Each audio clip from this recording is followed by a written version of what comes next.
Outbreak daw. Doon ako natatakot sa big dengue outbreak. Meron na.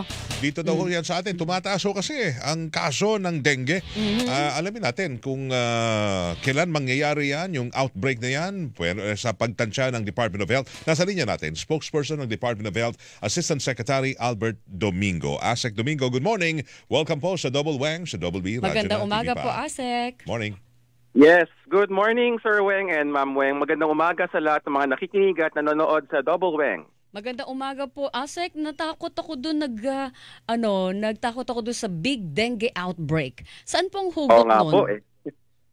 Opo, narinig ko yung sinabi ni Sir Weng na yung big one, yung earthquake. Ang medyo mabuting balita ng konti dito sa dengue, kaya nating pigilan kasi nakikita natin yung pattern. Yung sinasabing para bang outbreak or spike or ano man yung termino, yung pagbulusok ng dami ng mga kaso ng cases, nakikita kasi natin yan every mga 2 to 3 years, sometimes 5 years. Meron tayong datos, nakita natin na yung dalawang huling peak in the past 5 years or so, meron tayong nung July, nakatingin ako sa isang graph ngayon, July 2019, isang buwan lang po yan, July 2019, lumampas ng 80,000 na kaso nationwide ang bilang ng dengue. Napakataas po niyan. And then yung sumunod, nung July 2020, bagamat tayo naka-lockdown, ang umabot ng halos sa 50,000 ang bilang ng kaso. So, nakita natin yung puwang, no? So, 2021, 3 years. 3 years yung puwang. And then, nung July 2024, 2 years later, tumaas na naman yung bilang ng kaso, umabot ng around 80,000. Bali, ang nakikita kasi namin dito, ang paliwanag dito, ang dengue, merong 4 po yan na uri, 4 na serotype na sinasabi. At nagiging nagiging immune. Naaalala ng ating katawan ang dengue kapag nakagat na tayo ng lamok na yon, sa serotype na yon. Ang siste, siyempre every year nanganganak po ang populasyon. May mga bagong Pilipino, mga bagong bata ho tayo. Yes. So hindi pa sila nakakakilala hindi pa sila nakakagat eh. So tawag namin sa epidemiology, yung infection pool, yung bilang ng mga tao na pwede pong magkaroon ng sakit na papalitan. So, bakit po every July? Tag-ulan. Ang ganito kalaking outbreak?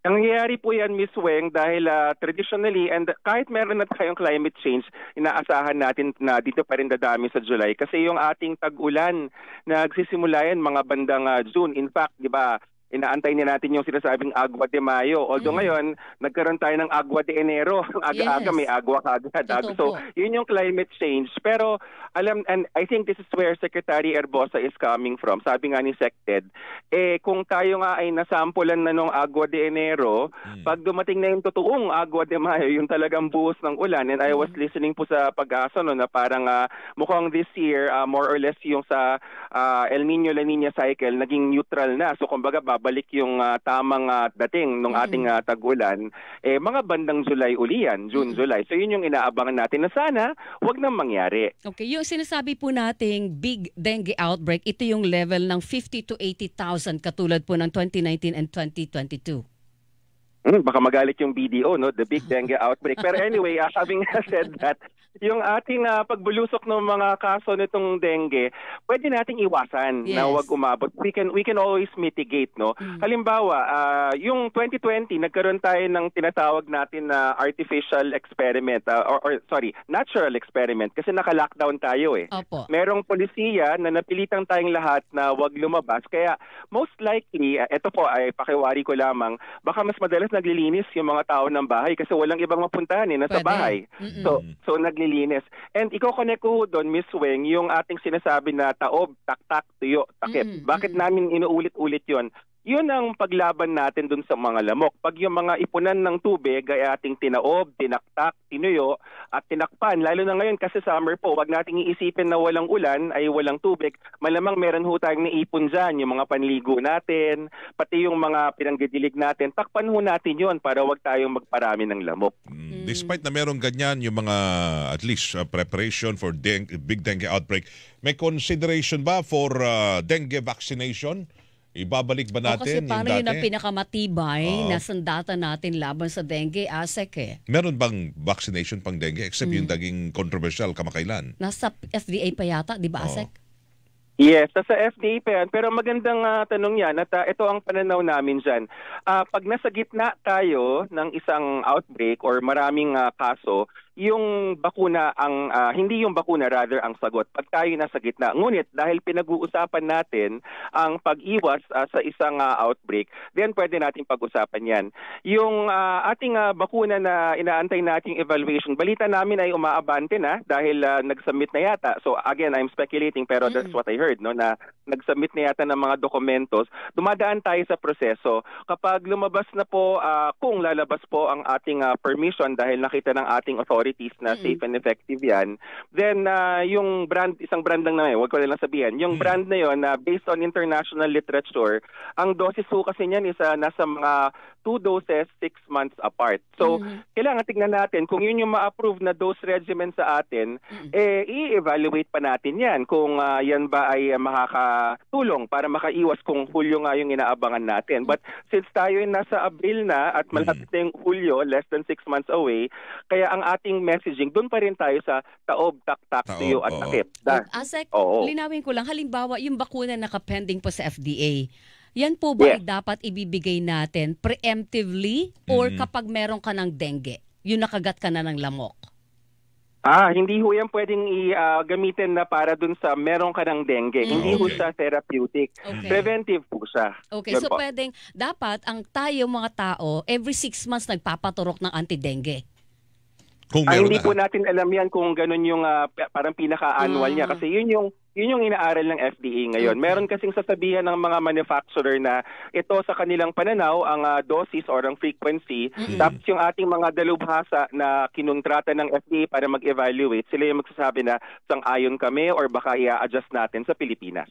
At kung sakaling aprobado ng FDA, ibig sabihin magiging commercially available, makakabili na ang publiko ng bakuna laban sa dengue. Is that going to be free? Yeah.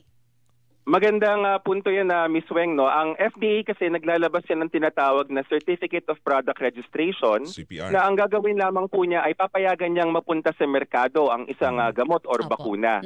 Kung ito po ay nasa merkado na, mabibili ho yan ng lahat ng Pilipino. Ibang tanong pa ho yun kung yan ay i-roll out sa National Vaccination Program.